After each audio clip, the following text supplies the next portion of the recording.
Welcome to the Sleep Sense Show. As always, brought to you by the Sleep Sense program, where podcast listeners can get a free customized sleep plan by going to www.sleepsense.net/listen. Hi, I'm Dana. Welcome to the show. When it comes to a baby not sleeping well, one thing that I have noticed in my 14 years of experience is that parents look for excuses, right? We want to make sense of it. We don't like not knowing why about things, especially when it comes to our children. So when we've got a 6-month-old baby who's still up 5 or 6 times a night, we look for reasons why. And so some of the common reasons or excuses, let's call them, that parents come up with are things like he's in a growth spurt, or maybe it's his teething issues, or he's got some gas problems, right? We look for all these reasons in which we'll explain why our child's not sleeping so great. And could those things be valid? Sure. Sure they could. But most of the time, it's just you looking for validation or reassurance that maybe this will pass, it's just a phase, he's getting some teeth, or he's got a bit of tummy ache.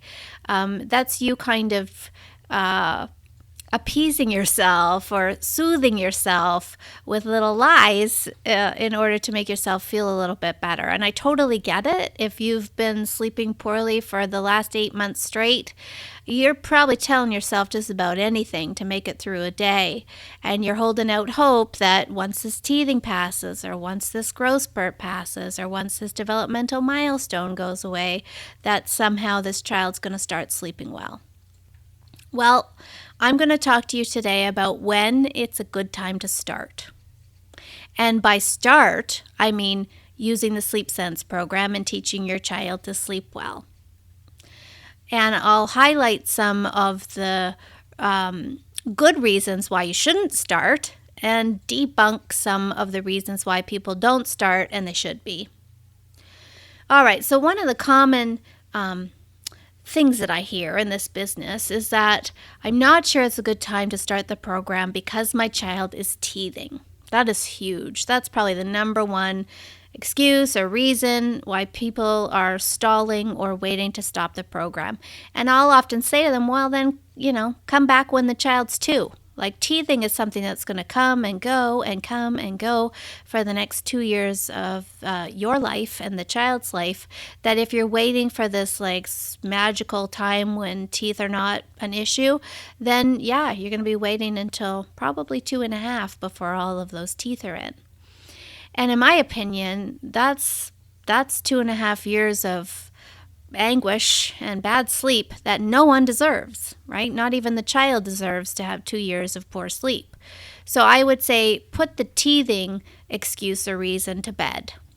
Unless you actually see little teeth cutting gum, right? That's really, and I've researched this thoroughly, people, because I've been, trying to figure this whole teething thing out for years. But really, the only time it's actually causing your child any physical discomfort is when the tooth is cutting the gum.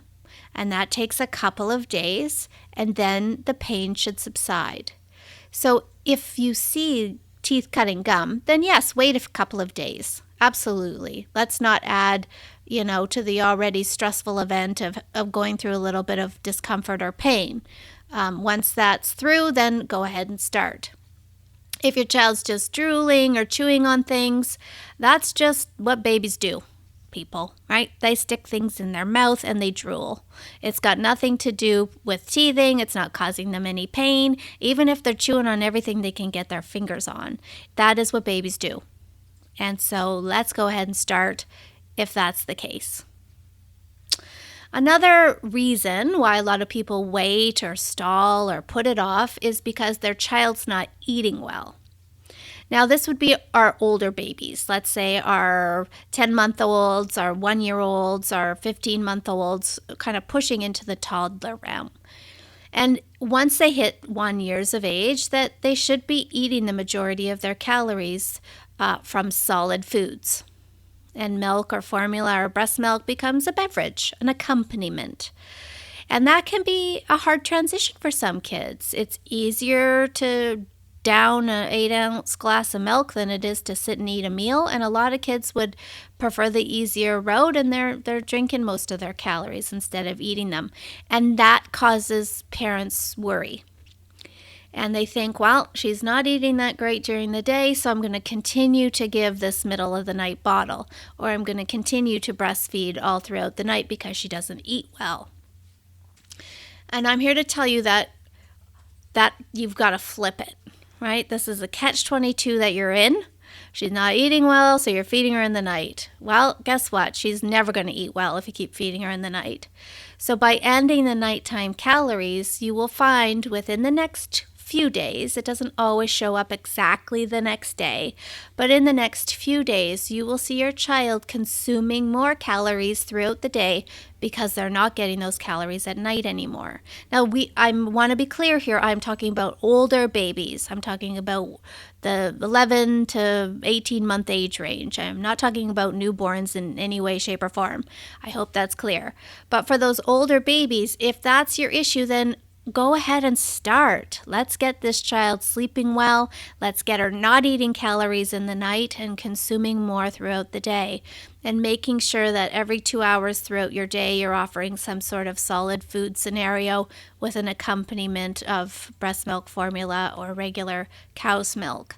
And really, for you and the child, start setting your mindset around the idea that food is the calorie source, solid foods, not beverage. And that'll fix it. I can't tell you how many times I've had a client tell me that this child doesn't eat any food. We end the nighttime calorie source and boom, the child's eating food. Well-rested children eat better as well. So that's just another side perk that once we get this child sleeping consolidatedly through the night, hey, guess what? They're going to eat better just for that very fact. So that is good news. So go ahead and start. One last one is that your child's not eating solids yet. So this would be our younger babies, let's say the 5-month age range, the 4-month age range. And you're thinking, well, I'm not sure if I should start or not because she hasn't started solids yet. I'm here to tell you that in most cases, starting solids has nothing to do with sleeping well. Nothing. I mean it. If you've got a baby who's of great weight and breast milk or formula, that doesn't matter either. In either scenario, you can still have a great sleeper. Are they sleeping all the way through the night? Maybe, maybe not. And I'm not that sticky around it. If you want to give your 5-month-old one nighttime feed, go for it. But you can absolutely teach them to sleep independently and offer a nighttime feed. The two do not have to be mutually exclusive. The only thing you want to keep an eye on is making sure you don't feed your baby to sleep in the night, right? If you're trying to break that prop association between feeding and sleep, if you feed in the night, keep her awake through that feed and then back to the crib to use her own skills to fall back asleep again. That's the whole crux of the issue. That's the magic solution. It's all about learning ways in which to get yourself to sleep independently, not relying on external sources to do all the work for you. So if you've got a 4-month-old who's up, 8 times a night, 5 times a night, now is a great time to teach them to sleep well. Absolutely. They can absolutely learn independent sleeping skills. I taught my second and third child from the day they came home from the hospital how to have great independent sleep skills. I know it's absolutely possible, and you don't have to wait for any magic age or wait for 6 months or whatever you've heard.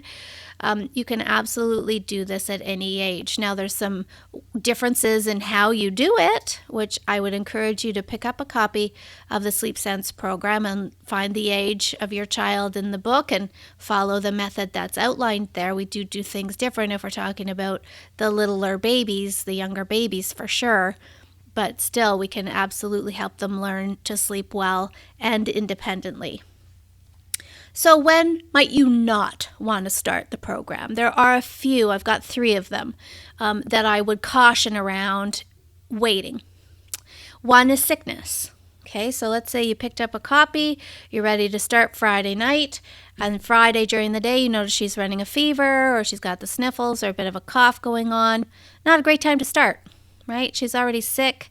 We don't want to stress her out or her body out any further by doing some changes to the ways in which she sleeps. We're just going to do what we've been doing, making sure she's getting as much rest as she possibly can through the illness. And then once she's feeling better, then we start, right? Give it a couple of days of her feeling well, and then go ahead and start.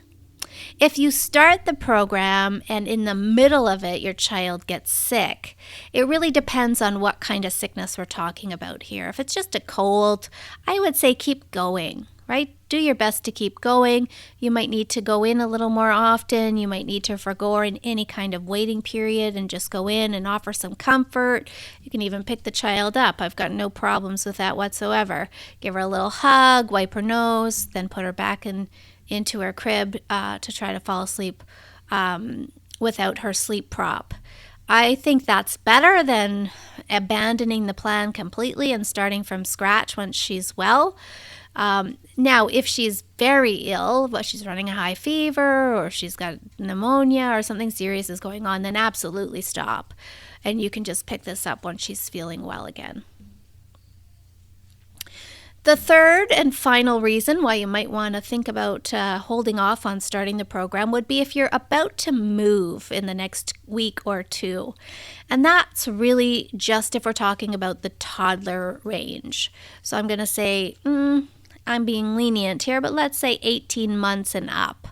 If you've got a toddler on your hands and a move coming up in the next week or two, wait until you're settled in the new location.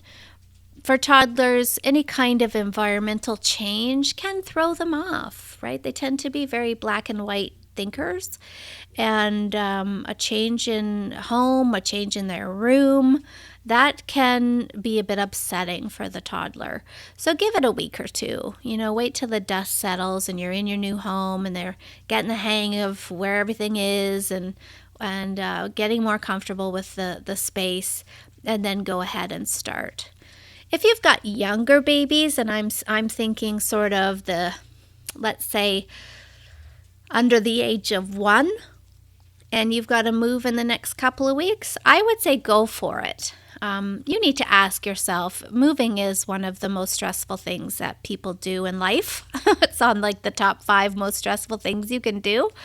So if you're already feeling a great deal of stress, then starting the program at this time in your life is probably not that good of an idea. A lot of people find, the first few days of training their baby to sleep well, a stressful event, right? And you don't need to pile additional stress onto an already stressful event. So have a good look at yourself, right? What are you experiencing? How is your stress level? If you feel like it would make better sense and you'd be in a better headspace if you waited, then wait until you have a day or two under your belt in the new location and then go ahead and start. But if you're desperate, I've had some people say to me, you know what, Dana, I can't bear it one more night. I have to do this tonight. It's got to happen, and you've got a week or so of space before you move, then go for it. Again, just with the little ones under the age of 1, this would be okay because they're really not even going to notice that much when you move, and if their crib stays the same in the new location, it's really no big deal. So you could have, in those first 4 or 5 nights, you could have your baby sleeping well by the end of the first week. And now you move and everything goes smooth sailing and they continue to be a great sleeper even after you move. And for some people, just catching up on some missed sleep absolutely helps with their stress levels. So that might actually make the experience more enjoyable for you if you're getting a solid night's sleep under your belt. So those are really the only 3 reasons why I would ever tell anyone to hold off or wait about teaching a child to sleep well. In my opinion, it is never too soon. It's never too late. There's always an opportunity to teach a child to sleep well. And I promise you, this is a gift that's going to last a lifetime. Thanks so much for listening today. Sleep well. Thanks so much for listening. For more great tips on helping your child sleep through the night, remember to subscribe, rate, and review the show on iTunes or Stitcher, and never miss an episode.